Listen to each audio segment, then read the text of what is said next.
Ladies and gentlemen, the very word secrecy is repugnant in a free and open society, and we are, as a people, inherently and historically opposed to secret societies, to secret oaths, and to secret proceedings. For we are opposed around the world by a monolithic and ruthless conspiracy that relies primarily on covert means for expanding its sphere of influence, on infiltration instead of invasion, on subversion instead of elections, on intimidation instead of free choice. It is a system which has conscripted vast human and material resources into the building of a tightly knit, highly efficient machine that combines military, diplomatic, intelligence, economic, scientific, and political operations. Its preparations are concealed, not published. Its mistakes are buried, not headlined. Its dissenters are silenced, not praised. No expenditure is questioned, no secret is revealed. That is why the Athenian lawmaker Solon decreed it a crime for any citizen to shrink from controversy. I am asking your help in the tremendous task of informing and alerting the American people, confident that with your help, man will be what he was born to be, free and independent.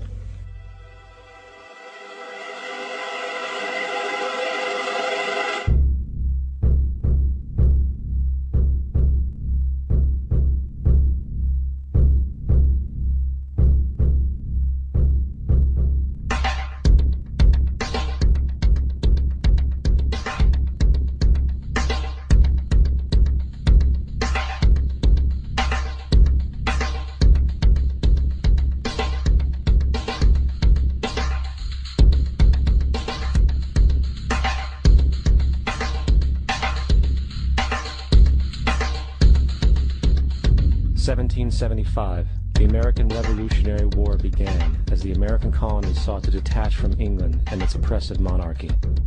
Though many reasons are cited for the revolution, one in particular sticks out as the prime cause: that King George III of England outlawed the interest-free, independent currency the colonies were producing and using for themselves, in turn forcing them to borrow money from the Central Bank of England at interest, immediately putting the colonies into debt.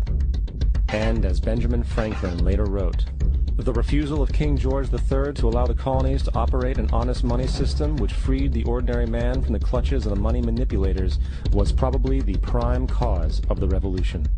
In 1783, America won its independence from England. However, its battle against the central bank concept and the corrupt, greed-filled men associated with it had just begun. So what is a central bank? A central bank is an institution that produces the currency of an entire nation. Based on historical precedent, two specific powers are inherent in central banking practice: the control of interest rates and the control of the money supply, or inflation.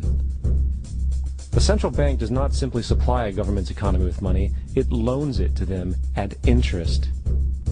Then, through the use of increasing and decreasing the supply of money, the central bank regulates the value of the currency being issued.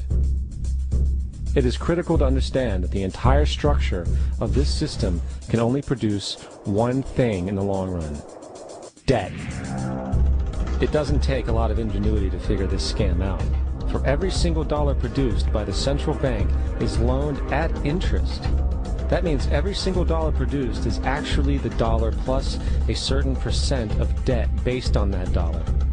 And since the central bank has the monopoly over the production of the currency for the entire country, and they loan each dollar out with immediate debt attached to it, where does the money to pay for the debt come from?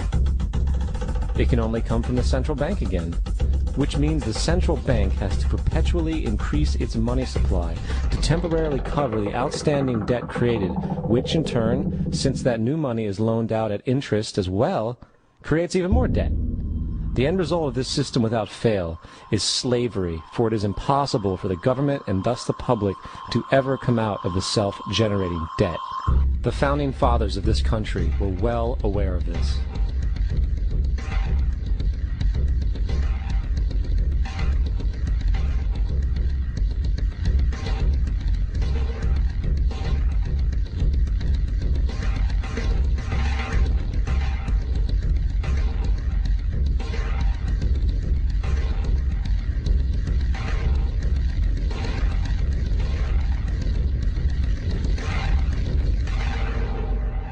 By the early 20th century, the U.S. had already implemented and removed a few central banking systems, which were swindled into place by ruthless banking interests.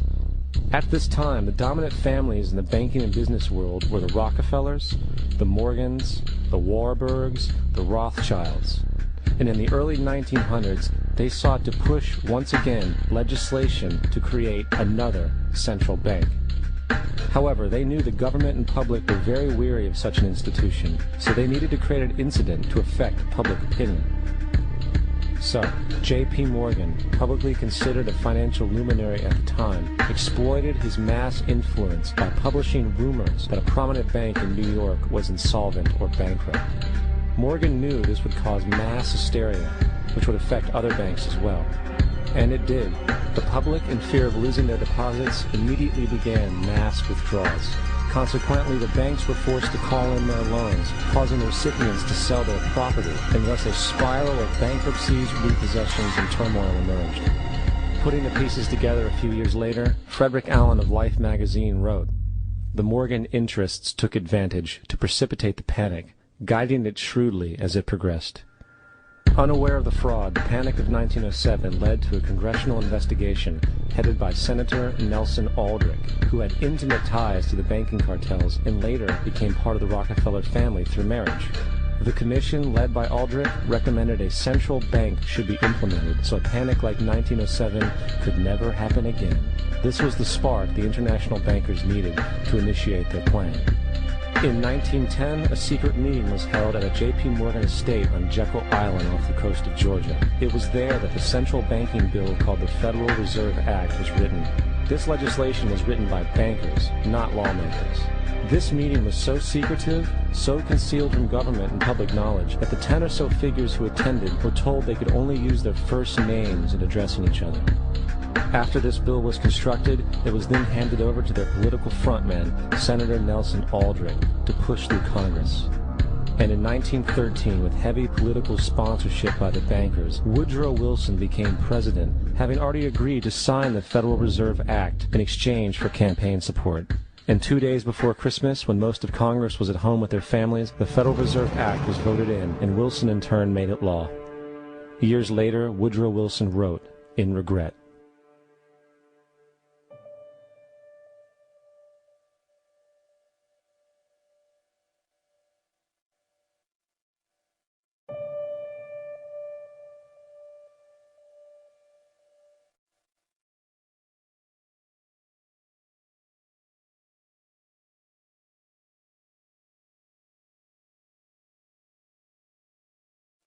Congressman Louis McFadden also expressed the truth after the passage of the bill. A world banking system was being set up here, a superstate controlled by international bankers, acting together to enslave the world for their own pleasure. The Fed has usurped the government.